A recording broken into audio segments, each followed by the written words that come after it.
सुप्रभात बच्चों, मैं ज्योति बाला आज आप सबको बताऊंगी कि व्याकरण क्या है। देखिए, हम लोग जब व्याकरण से पढ़ते हैं, व्याकरण भाग पढ़ते हैं, तो सामान्यतः हम बोलते हैं कि व्याकरण से वर्ण पढ़ना है, व्याकरण से शब्द पढ़ना है, व्याकरण से पद पढ़ना है या व्याकरण से वाक्य पढ़ना है।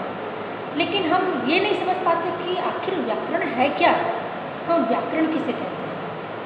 ये समझना मुझे लगता है कि बहुत इम्पॉर्टेंट है। बहुत बच्चे ऐसा प्रश्न पूछते भी हैं कि मैम व्याकरण से पढ़ना है, तो व्याकरण क्या है। आज हम इसी के बारे में चर्चा करेंगे, यही जानेंगे कि आखिर व्याकरण क्या है।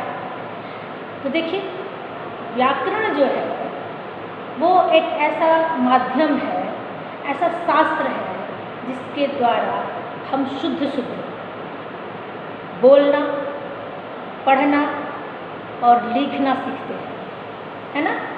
सामान्य शब्दों में कहा जाए तो किसी भी भाषा की नियमावली को व्याकरण कहते हैं। नियमावली मतलब जो भाषा नियम में बंध के प्रयोग होती है। हम लोग नियम में बंध के भाषा का प्रयोग करते हैं, चाहे वो वर्ण हो, शब्द हो, पद हो या वाक्य हो, उसको एक नियम के तहत ही हम लोग उसका प्रयोग करते हैं। तो उस नियम को हम लोग या उस नियमावली को व्याकरण कहते हैं। तो चलिए हम लोग सबसे पहले इसकी परिभाषा देख लेते हैं कि आखिर व्याकरण की परिभाषा क्या है। ठीक है, आइए देखते हैं। मैं यहाँ लिखती हूँ कि परिभाषा क्या है।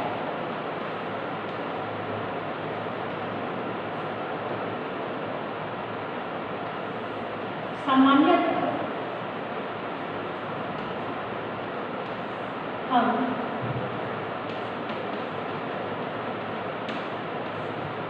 किसी भाषा की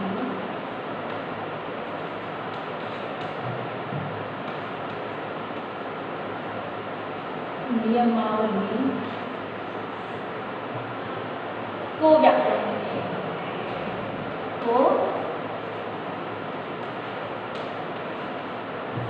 व्याकरण कहते हैं।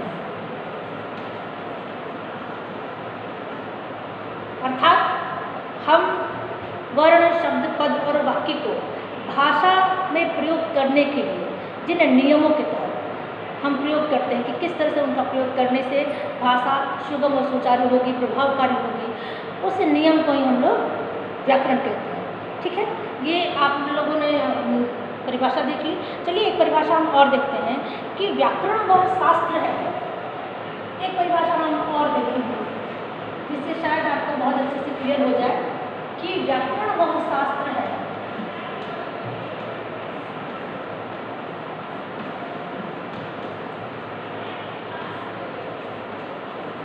जो व्याकरण वह शास्त्र है जो हमें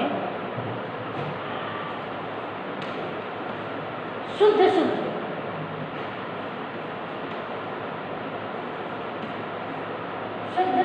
बोलना, पढ़ना और लिखना सिखाता है।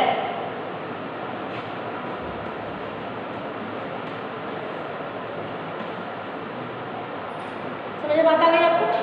मुझे लगता है कि आप अच्छे से समझ गए होंगे कि ऐसी नियमावली जिसके प्रयोग से हम शुद्ध बोल पाते हैं, शुद्ध पढ़ पाते हैं, शुद्ध लिख पाते हैं, कहाँ लिंग का प्रयोग होना चाहिए, कहाँ वचन का प्रयोग होना चाहिए, ये सारी बातें इस नियमावली के तहत आती है। कारक का प्रयोग कहाँ करेंगे, किस तरह से शब्दों को या वाक्यों में शब्दों को सजाएंगे कि वाक्य प्रभावकारी बन सके। ये सारे जो नियम हैं, इस नियम को या इसी नियमावली को हम व्याकरण कहते हैं। ठीक है, अब ये समझना बहुत आसान है कि जब हम व्याकरण शब्द सुनेंगे या आप जब व्याकरण शब्द सुनेंगे तो आपको बहुत अच्छे से समझ में आएगा कि नियम को ही व्याकरण कहते हैं। चाहे वो वर्ण पढ़ते समय वो नियम हम लोग प्रयोग करें, शब्द पढ़ते समय उस नियम का प्रयोग करें, पद पढ़ते समय उस नियम का प्रयोग करें या वाक्य पढ़ते समय उस नियम का प्रयोग करें, तो उसी नियम को हम लोग व्याकरण कहते हैं या नियम से सजी नियमावली को व्याकरण कहते हैं। व्याकरण के मुख्यतः 4 भेद होते हैं। अब देखेंगे,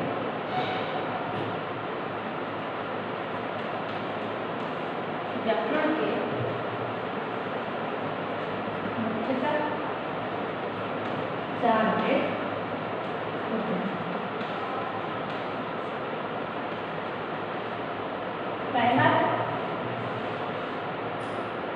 पहला है वर्ण विचार।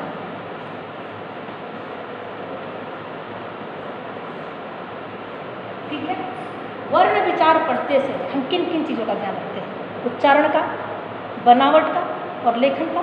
हम वर्णों को किस तरह से उच्चारण करते हैं, किस तरह से उनकी बनावट है, या किस तरह से वो वर्ण लिखे जाते हैं ताकि लेखनी सुंदर हो। इन चीज़ों का हम इसमें प्रयोग सीखते हैं। इन चीज़ों के नियमों का पालन करते हैं।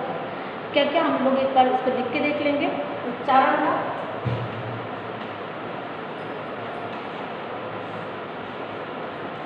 बनावट का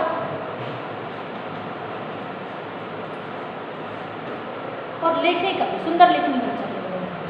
लेखनी का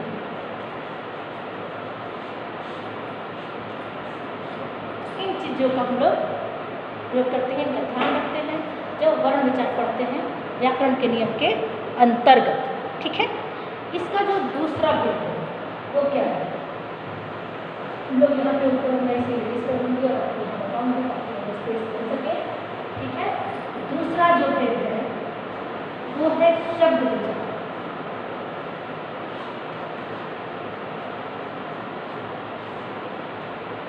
दूसरा भेद है शब्द विचार। शब्द विचार पढ़ते समय हम किन किन चीज़ों का ध्यान रखते हैं ये हम देख लेंगे कि हम लोग शब्द विचार जब पढ़ते हैं तो देखते हैं कि उसकी उत्पत्ति कहाँ से हुई, बनावट कहाँ से, बनावट कैसे होते हैं शब्दों के, या अर्थ क्या है, प्रयोग क्या है। इन सारी चीज़ों का हम ध्यान रखते हैं। तो किस तरह का ध्यान रखते हैं? उत्पत्ति का, बनावट का,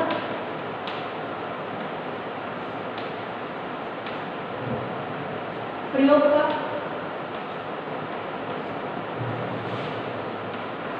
और अर्थ। हम लोग व्याकरण की दृष्टि से शब्द पढ़ते समय उत्पत्ति के बारे में जानते हैं, बनावट के बारे में जानते हैं, प्रयोग के बारे में जानते हैं और अर्थ के बारे में जानते हैं। आगे देखते हैं कि हम व्याकरण के तहत हम एक और इसका जो तीसरा प्रकार है पद विचार, उसको देखेंगे।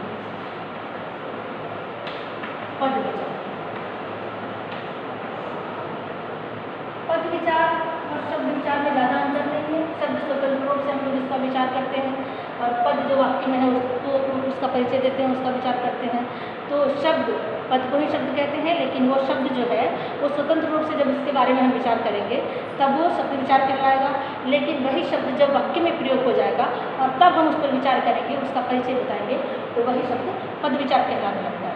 तो आपने देखा कि शब्द विचार में उत्पत्ति, बनावट, प्रयोग और अर्थ के बारे में हम लोगों ने विचार किया। लेकिन पद में हम क्या क्या विचार करते हैं? पद में हम लोग पद का परिचय, भेद और रचना। पद में हम लोग क्या करते हैं? पद का परिचय के बारे में विचार करते हैं, पद के भेद के बारे में विचार करते हैं और पद के रचना के बारे में विचार करते हैं। उसका जो बनावट है, जिस तरह से प्रयोग किया गया है, रचना के बारे में भी विचार करते हैं। आपने देखा व्याकरण के अंतर्गत 3 हम लोगों ने भेद इसके पढ़े, शब्द विचार, वर्ण विचार, शब्द विचार और पद विचार। एक उसका और भेद है जो कि हम लोग उसको जान लेंगे। जो चौथा उसका भेद है वो है वाक्य विचार। देख लेते हैं हम लोग वाक्य विचार कैसे कहते हैं।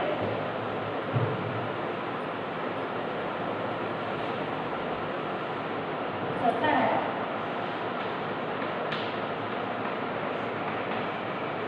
वाक्य विचार।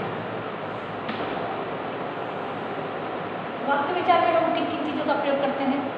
वाक्य का अर्थ, उसकी रचना और उसके भेद के बारे में जानते हैं। ठीक है, अर्थ के आधार पर वाक्य भेद पढ़ते हैं, रचना के आधार पर वाक्य भेद पढ़ते हैं और उसके कितने भेद होते हैं इस आधार पर भी हम वाक्य भेद पढ़ते हैं। अर्थात व्याकरण की नियमावली के तहत हम लोग वाक्य की रचना के बारे में जानते हैं, अर्थ के बारे में जानते हैं और भेद के बारे में जानते हैं। तो हम लोग किस किस चीज़ का चर्चा करते हैं? वाक्य की रचना, वाक्य का अर्थ और वाक्य का भेद। ठीक है, इनके बारे में हम लोग जानते हैं। तो बच्चों, देखा आप लोगों ने कि व्याकरण शब्द आप सुनते तो हैं, लेकिन व्याकरण क्या है इसके बारे में कितनी आसानी से आपको नॉलेज हो गया, कितनी आसानी से आप लोगों ने इसे जान लिया कि व्याकरण क्या है। अब जब आप व्याकरण पढ़ेंगे तो आप इसको गंभीरता से पढ़ेंगे, क्योंकि आपको पता है कि व्याकरण हमारी भाषा को शुद्ध करता है, और भाषा पढ़ने वाले हर एक विद्यार्थी को पता है कि भाषा जब शुद्ध होगी तभी वो प्रभावकारी होगी। इसीलिए व्याकरण को जानना जरूरी था, और व्याकरण के अंतर्गत जो वर्ण विचार, शब्द विचार, पद विचार और वाक्य विचार था, इसको जानना भी अति आवश्यक था। तो अभी आप लोगों ने इस वीडियो के माध्यम से इसको जान लिया है। मैं आशा करती हूँ कि आगे से आप सबको व्याकरण को लेकर कोई दुविधा नहीं होगी और आपको बहुत अच्छे से समझ में आ गया होगा।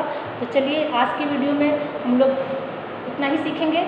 अगले वीडियो में एक नए विषय के साथ, एक नए टॉपिक के साथ हम लोग मिलेंगे और उसके बारे में सीखेंगे। तब तक के लिए धन्यवाद।